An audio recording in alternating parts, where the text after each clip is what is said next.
Boa tarde, meu nome é Daniel. Esse é meu trabalho de conclusão de curso enquanto eu estava na residência de infectologia. Ele é derivado da tese de doutorado da Carol Serna Gonzalez, agora já doutora pela Escola de Enfermagem da USP, e foi orientado pela nossa fera, a doutora Adriana Dell'Aquila, uma grande amiga, mentora, então não tenho nenhum conflito de interesse. E esse tipo de paciente que muitas vezes chega no nosso ambulatório e chega para o infectologista e fala, tem ou não tem infecção, preciso da sua ajuda, geralmente num grupo multidisciplinar. O que a gente sabe é que esses pacientes já perderam a epiderme, a derme e a capacidade de regeneração, cicatrização dessa pele. E essa falha leva, então, à persistência desse tipo de problema, que muitas vezes não é infecção, mas a gente precisa dizer se é ou não é, né? Olhando para esse escopo da infecção, não existe um método perfeito, mas tem essa proposta do espectro da carga bacteriana, o inóculo bacteriano, então associado com esse tipo de problema. A contaminação e a colonização não interessam para a gente porque ela não tem uma tradução clínica. Teoricamente, ela melhoraria se fizéssemos ali o controle de outras comorbidades. E a infecção patente, a infecção disseminada, sem muita dúvida também quais são os problemas. O grande problema é essa síndrome clínica da infecção encoberta, que na realidade o que seria mais visto é um atraso da cicatrização e a gente precisando resolver esse tipo de situação. Então, para partir para a identificação microbiológica, nós podemos lançar mão de alguns métodos, né? A biópsia sendo nosso padrão ouro, mas infelizmente uma dificuldade técnica, falta de treinamento, e muitas vezes esses pacientes não vão estar no consultório de um médico, infectologista, mas até na unidade de estomoterapia, além do risco das complicações associadas a biópsias, como a propagação da infecção ou sangramento, uso de suaves, há uma recomendação contra o uso deles, e a punção aspirativa surgindo como uma técnica entre o que seria menos invasivo, mas com uma melhor capacidade diagnóstica, ainda assim uma evidência muito escassa e uma técnica não uniforme nos trabalhos, né? Então, nosso objetivo foi avaliar essa concordância da identificação microbiológica entre a punção e a biópsia, e a metodologia que nós utilizamos foi um estudo prospectivo entre maio de 22 até janeiro de 23, lá na estomoterapia do nosso hospital, Hospital do Servidor Público Estadual, e entre esses 3 critérios: maiores de idade, uma síndrome clínica com atraso de cicatrização conforme o International Wound proposto em 22, e essa pontuação maior ou igual a 3 no critério Lauer, do checklist Upper Lauer, com a fluorescência bacteriana positiva, sendo ela um quesito obrigatório. Vou explicar o que é. Esse daqui é o Moleculite, é um tipo de aparelho que ele é eletrônico, se acopla a um celular Android, iPhone. Com a câmera, ele reproduz uma luz ultravioleta e a fluorescência volta. Quando ela volta verde, significa que não é bactéria, é algum elemento da pele, mas quando ela tem um sinal avermelhado ou ciano, uma detecção, então, de crescimento bacteriano da ordem de 10 a quarta unidades formadoras de colônia, né? Aqui a gente vê a demonstração, né? A gente vê, de um lado, a ferida sem essa visualização, apagamos a luz, colocamos o aparelho e essa área brilha para a gente, ali demonstrando um local de maior atividade bacteriana, crescimento bacteriano, e onde guiava as nossas biópsias e as nossas punções. Esse daqui é o checklist, ele é um acrônimo que tenta ajudar a gente, né, pela apresentação clínica. A gente utilizou só os pacientes que tinham sinais de infecção profunda, justamente porque nós queríamos aqueles pacientes que verdadeiramente tivessem um processo mais infeccioso, até com uma acurácia descrita nessa publicação pelo professor Wu, de 96% em fazer a avaliação e o diagnóstico. Então, a gente fazia a limpeza, sepsia, antissepsia, acendia e brilhava para a gente a área onde deveria ser funcionado. A gente, na punção aspirativa, utilizava a seringa junto com uma agulha rosa, fazia essa penetração na pele e puxava.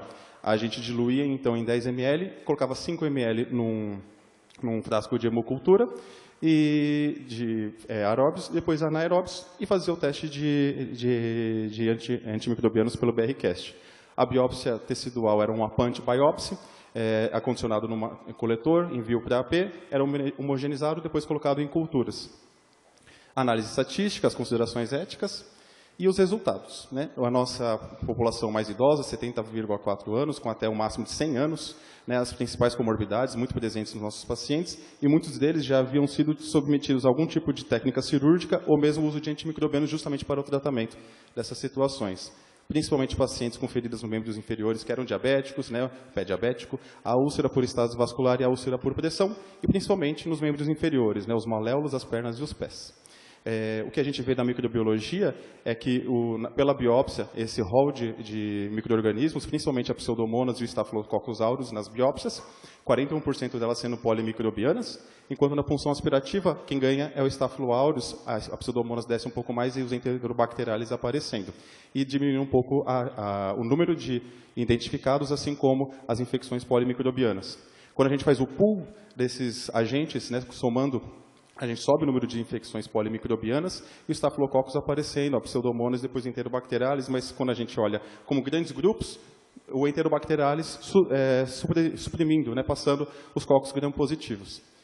Quando a gente olha para a concordância, é um pouco trabalhosa de entender essa tabela, mas o que a gente vê é que essa concordância ocorreu em 62,5% dos casos, sendo que a concordância é perfeita, quando a identificação foi o mesmo micro-organismo identificado tanto na biópsia quanto na punção aspirativa em 30% deles. Agora, a divergência entre eles foi de 37,5%. Né? E se a gente adota a biópsia, como o nosso padrão ouro, então ela é o nosso fiel de balança para fazer essa avaliação do que seria negativo ou positivo.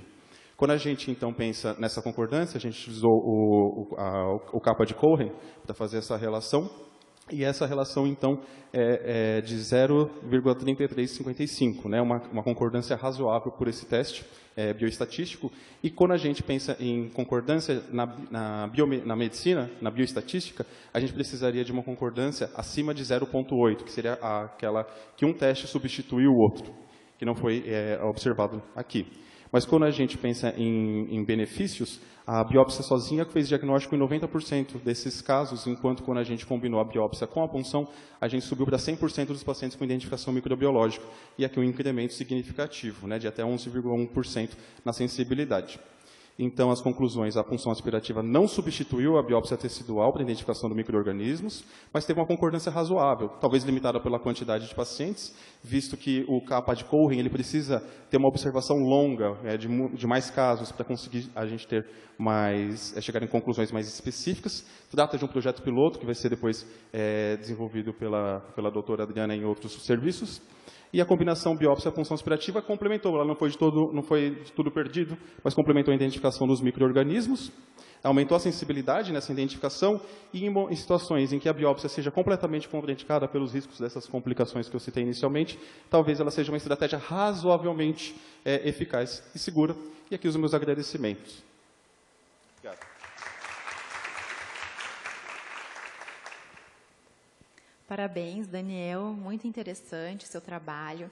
E realmente é um desafio, né? A gente identificar essas infecções, nessas lesões aí abertas, que a gente não sabe se isso é uma colonização, se realmente é aquela bactéria que está envolvida, né, na infecção. Eu achei interessante aquilo que você mostrou do celular, é um aplicativo? É um aparelho cedido pelo Dr. Kevin Yu, que era o doutorado da Carol Gonzalez. É uma marca, né, Moleculite, que ele é vendido, você acopla ao celular, lança a luz e ele te dá, na câmera do celular, essa fluorescência. É bem interessante.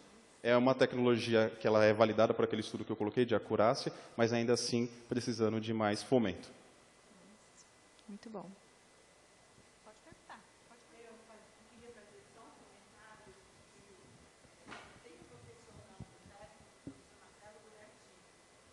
Tenho um professor, eu sou a doutora Adriana. Eu tenho um professor chamado Marcelo Buratini, que sempre me criticou quando eu fazia as biópsias das feridas, né?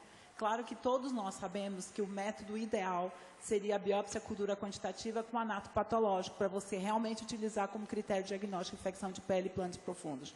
Só que nesse estudo do Daniel, assim, e com a Carol, esse grupo de pesquisa, eu cheguei à conclusão, eu brigava com ele, que talvez a biópsia qualitativa realmente não seja um critério diagnóstico de ferida. E talvez esse capa tenha sido baixo. Tá? Tanto que agora a gente vai partir para a biópsia cultura quantitativa com anato patológico, usando ainda a fluorescência para guiar a coleta. Então, assim, a única coisa que eu realmente ia acrescentar é que talvez eu tenha que realmente dar meu braço a torcer, que eu brigava com o professor, dizendo que a biópsia era diagnóstica e talvez não seja. Ela seja também um fake igual o suave.